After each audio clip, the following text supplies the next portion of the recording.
With the king of pop, Michael Jackson, and one of the most influential faces in hip-hop, Eminem, you would think they would have a lot in common. Yet they had a serious feud while Michael was alive. What caused it, and how did it all play out? This is the beef between Michael Jackson and Eminem explained. How it started. Before the start of the feud, it seems like the two musical powerhouses had never even met in person. It even sounds like up to that point, both of them had a lot of respect for the other person's music and career. But this was a time that a lot of controversy surrounded Michael Jackson, and his reputation was taking a massive knock. And we all know that Eminem has a way of making music about the people around him and the things that are going on, at least in the way he sees it. It has led to a few different feuds in his time, and the next one would come from his new song and music video. He released his song Just Lose It with its music video in 2004 and was full of things that mention Michael Jackson. Plus, those mentions were less than complimentary, so that music video sparked a lot of comments from Michael himself and from his fans.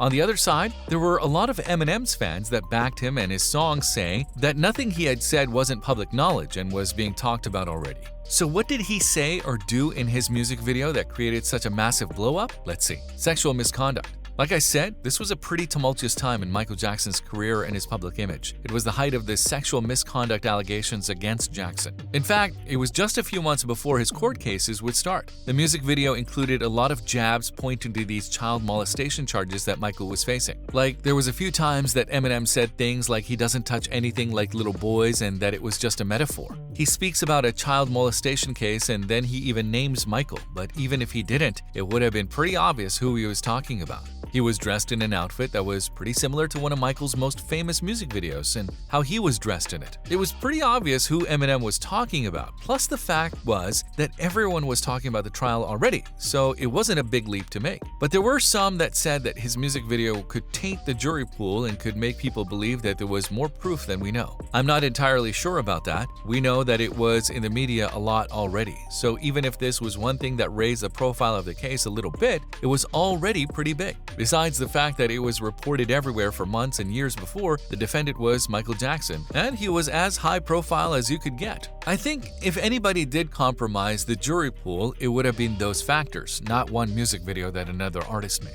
I have to mention that the trial went on and that Michael Jackson received a not guilty verdict for all of the charges that were brought against him. But even after he was found not guilty, those charges and rumors followed him around until he died, and even after that until now. How Jackson looked. Another thing that was mocked in the music video was how Michael Jackson looked. It got pretty personal. For years, people had been speculating about Michael's appearance and the amount of plastic surgeries that he had. Even if his appearance drastically changed through the years, he insisted that he never had plastic surgery and that the changes were only caused by the illness vitiligo. This is an illness where the skin loses some color in patches, and after his death, it was confirmed that Jackson had suffered from this illness. But at the same time, it was also confirmed that he had also had a number of plastic surgeries, and some of his surgeons even came forward. Either way, the speculation about how he looked was also touched on in Eminem's music video, and he didn't do it very gently. In one scene where Eminem is dressed like Michael, he loses his nose on the dance floor. That's right, the nose just falls off. It wasn't a super sensitive way to handle a super sensitive subject. When Jackson's hair caught fire. Then there was a scene in the music video where the fake Jackson's hair caught on fire, and this was making fun of another real-life incident. Michael was making a commercial for Pepsi, but because he always wore hair pieces, his hair caught on fire during the shoot. It sounds really funny, and if it was harmless, I would get why it could be something to make fun of. But when you take into account that Jackson was pretty seriously injured in the fire, then it gets much less funny. He got second-degree burns in the accident, and it was one of the reasons that he needed to drink pain medication for the rest of his life. So yes, it is safe to say that Eminem's music video got pretty personal and insulting when it came to Michael Jackson. Did Michael Jackson hate rap? No one really knows what prompted Eminem to poke the bear and create this really controversial song and video. One theory is that he knew how Jackson felt about rap and hip-hop, and that Jackson was said to have looked down on hip-hop artists. Michael was an incredible musician, but one area of music he never ventured in was rap, and some have said that he didn't believe that it was real music, and that he also believed that rappers weren't even actual musicians because so much of their careers were based around their images. They say that Michael felt that his music was elevated way above anything that any hip-hop artist could ever create.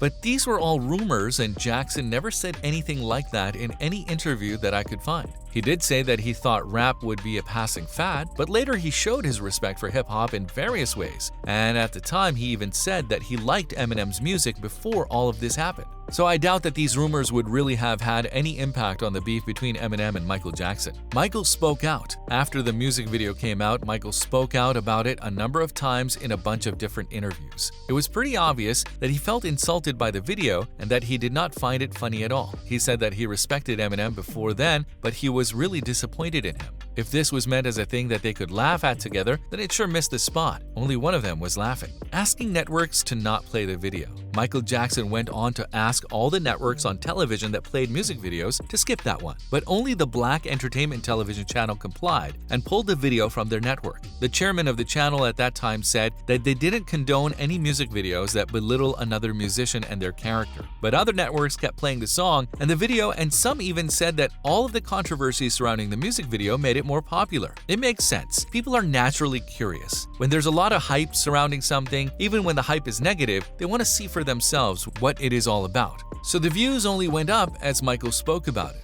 Others spoke about it too.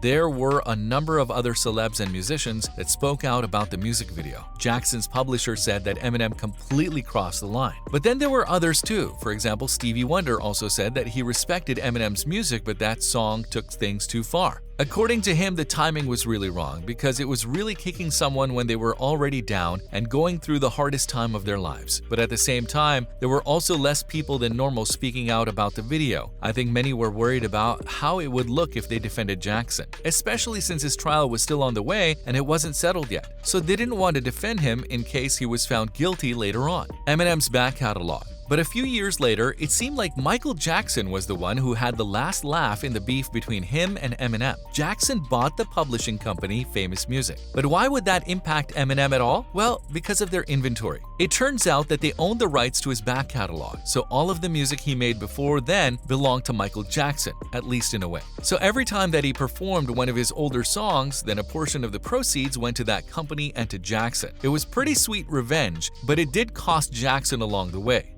Buying the company cost him a massive $370 million. So it was anything but a bargain, especially if you take into account that it was right around the same time when there were a lot of rumors flying around about Jackson's finances. He was thought to have been very close to breaking at the time, but either way, it could have been a really great investment too, since the company owned the catalogs of a bunch of really great and really diverse musicians. Besides Eminem, there was also Bjork, Shakira, and many more. So it might have helped the king of pop become financially stable too. These catalogs were later sold to help pay some of the debt in Jackson's estate after his death. So eventually, Eminem was able to buy them back. Eminem and Michael Jackson were both super respected in their own fields of music, but both of them have been involved in controversies. So it just made sense that they would eventually have a beef with each other too.